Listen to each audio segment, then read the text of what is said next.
is up, everybody? This is Atticus, the Death Metaler, and Infidel Amsterdam. Hey guys, what's up? It's me again, Infidel Amsterdam, and I'm again with Atticus, the Death Metaler, showing you guys some best albums of 2015.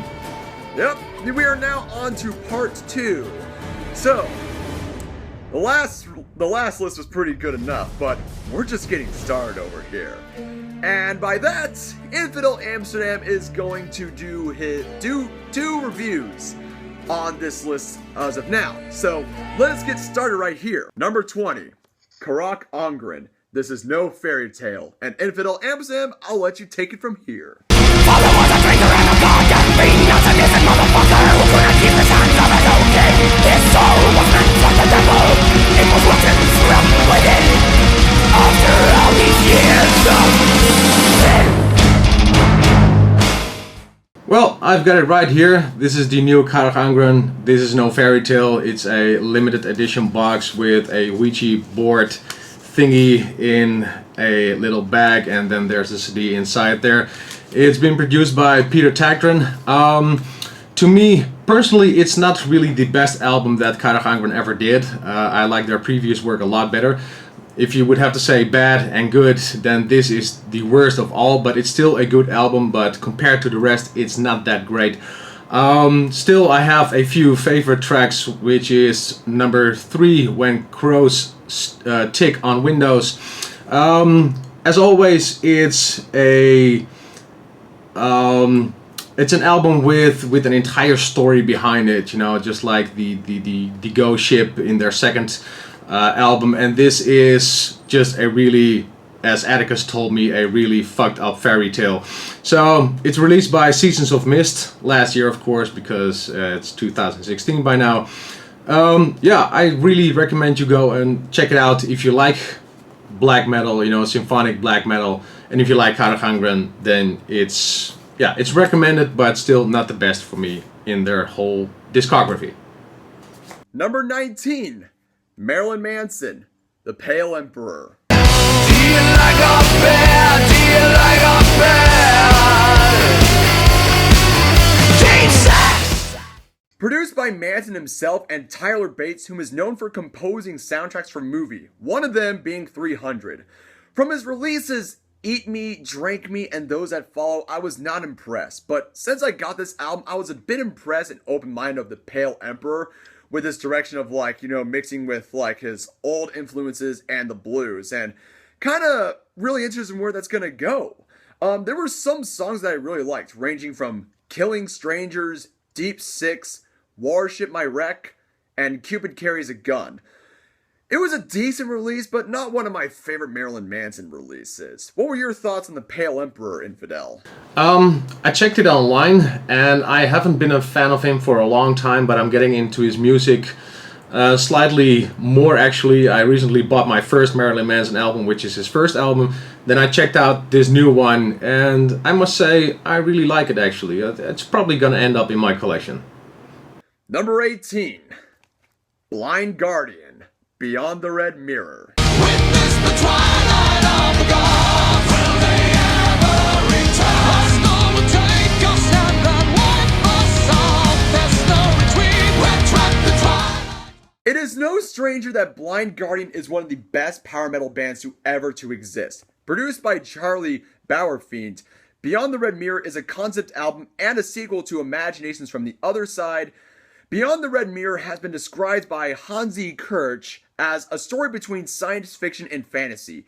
The two worlds described have changed dramatically for the worse since then. While there used to be several passages between the worlds, there is only one gate left now. The Red Mirror, it has to be found at any cost. Beyond the Mirror received a positive review from Ray Van Horn Jr. of Blabbermouth.net, whom gave the album a rating of 9.5 of 10 and states, previewing their 10th album Beyond Red Mirror with their previously released Twilight of the Gods single. German power symphonic metal maestros Blind Guardian capitalized on a long break with an encompassing and magical effort. What were your thoughts on Beyond the Red Mirror, Infidel? I must say I haven't heard it, but I'm also really a not big fan of Blind Guardian. Sorry. To each their own. My favorite tracks were The Ninth Wave, Twilight of the Gods, The Holy Grail, The Throne, and Grand Parade. Number 17, Amorphous, Under the Red Cloud. Come before the winter's gale, before the frost and snow. Take what I will give you. Accept my sacrifice. Amorphous indeed holds a very special place in my heart. By far my favorite progressive band, and one of the most unique in my opinion. Under the Red Cloud was produced by Jens Bogron, whom has worked with such bands like Opeth, Catatonia, Soilwork, Devin Townsend, Creator, Dark Tranquillity, and Amon Amarth. Amorphous went to no expense working with him. Cryptic Rock reviewed the album, finding that it had more of a focus on melody than the previous album, and it had a wider variety of instruments, which was more in line with the band's pre-2012 work. The Four Wise Ones was described as an instant classic song, pure melodic death metal at its finest. Cryptic Rock also saw songs that were heavy metal, folk metal, and rock ballads. What were your initial thoughts of Amorphous' new album, Infidel? I checked it online. It's not in my collection yet, but it definitely belongs on the list of 2050. And I'm a great fan of these guys, as well as their older work as their newer work. And it's just great music, great vocals, and yeah, you guys should really check this album out. It's absolutely great. My favorite tracks were Bad Blood, The Skull, Death of a King, Sacrifice, Tree of Ages, White Knight, Come the Spring, and Winter's Sleep. Number 16, Rivers of Nile, Monarchy.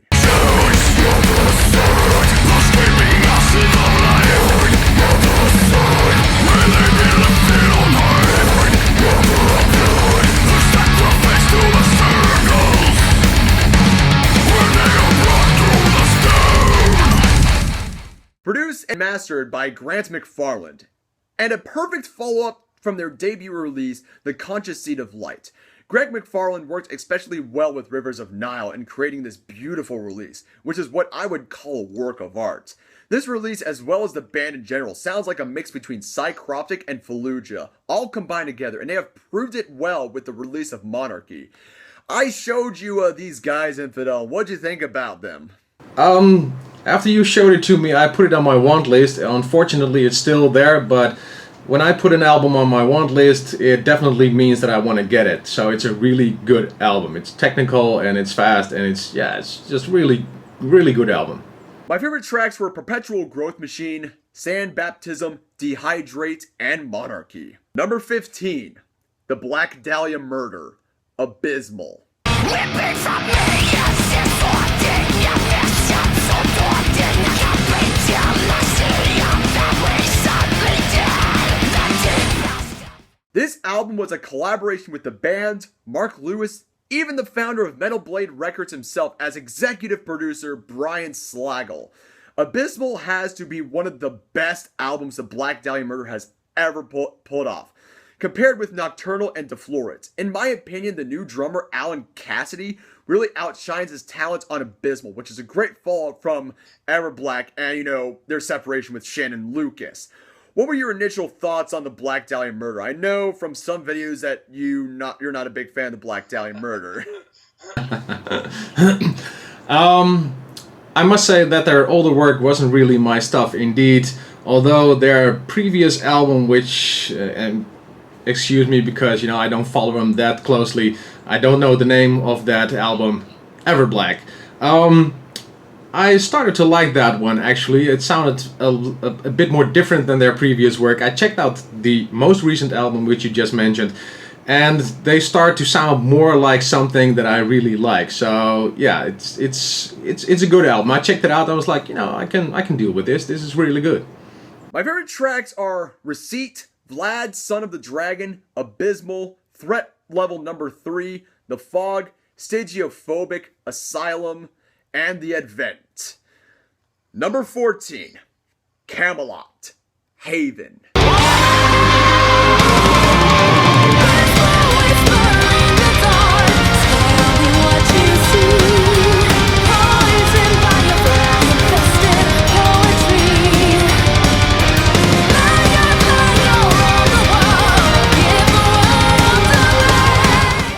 Camelot Camelot is without a doubt my favorite power metal band, and by far, Haven is one of my favorite releases from them.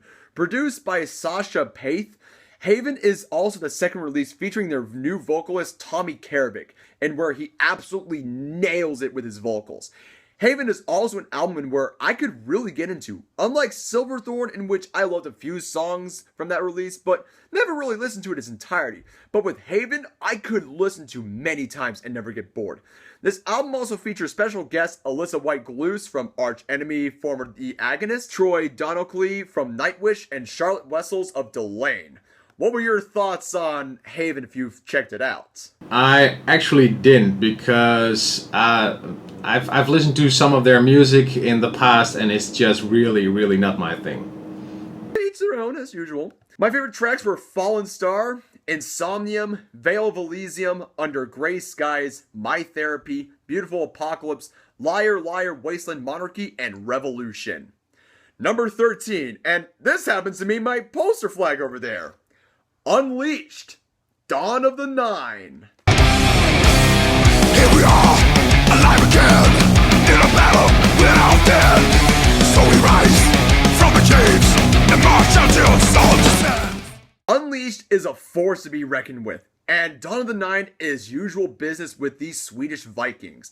As far as their latest work is concerned, while still containing a good amount of legit death metal fury, a further inkling of melody and deeper sense of song craftsmanship is very evident.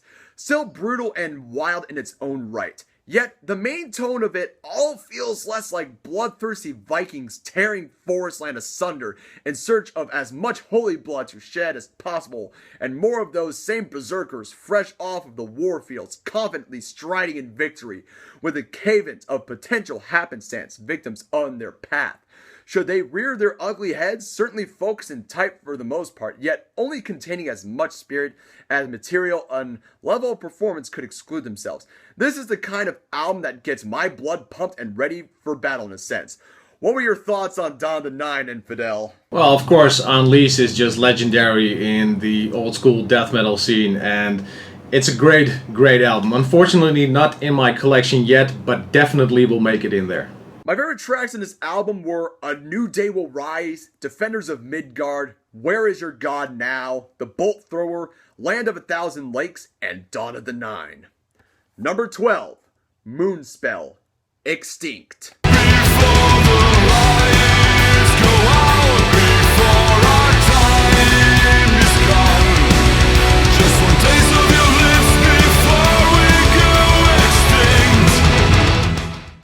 By far, in my opinion, one of the best releases Moonspell has ever put off.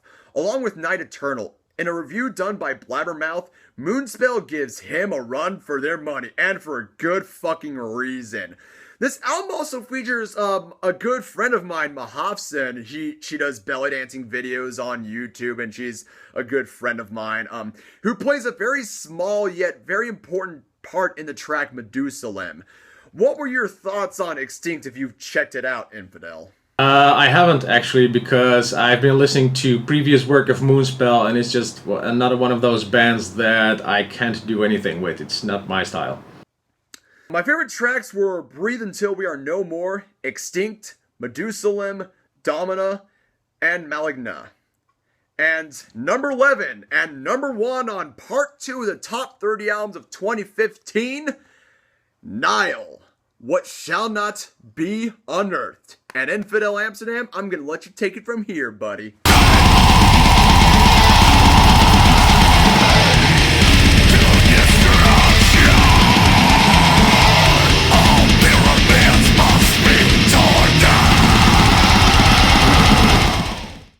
Alright, well, of course I'm a huge Nile fan. I've got all their releases. Almost on vinyl as well, but definitely on CD, and I have it right here, What Should Not Be Unearthed.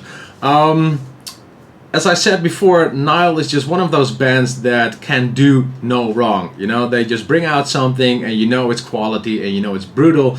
They all know what they're doing. It's structured chaos. It's like hell on a CD. It's just awesome. And If you've never listened to Nile before, then you might want to check out their previous work and then slowly progress to this album, because it's a blaster. It's really one of the top albums of this year. So go and check it out. Nile with What Should Not Be Unearthed. That's the album. Yep, that's the, what were your favorite tracks on there? Well, that's really hard actually, because it's just one of those albums you put on and it's really hard to pick one or two songs that are really good. I mean, it starts with one from Call to Destruction. I mean, Rape of the Black Earth, which is the ninth song. It's just, it's really hard to pick out the best songs of this album. It's just, you put it on and you just want to let it play, because it's, well, I don't want to call it flawless, but it touches the flawless level. So, absolutely. I personally like Call to Destruction because it, like, people thought, and I made a video on this, that they thought that Nile was promoting radical Islam. I've heard that as well. That's just fucking ridiculous. I mean, if you check out the lyrics and you check out the band themselves, you know what they're talking about. I mean, I saw it on the Nile Facebook as well, and I was just like face palming through my head. I was like, fuck this shit, what a fucking idiots. So, what were your thoughts on this list so far? Did you like it, or you didn't like it? If you didn't like it, just leave out your list onto the comments. I am open to what you liked and disliked. Just don't be a dick about it. Hope you like this video. Subscribe to my channel. Make sure to check Infidel Amsterdam out. Keep it metal. Have a wonderful day, and stay tuned for part 3.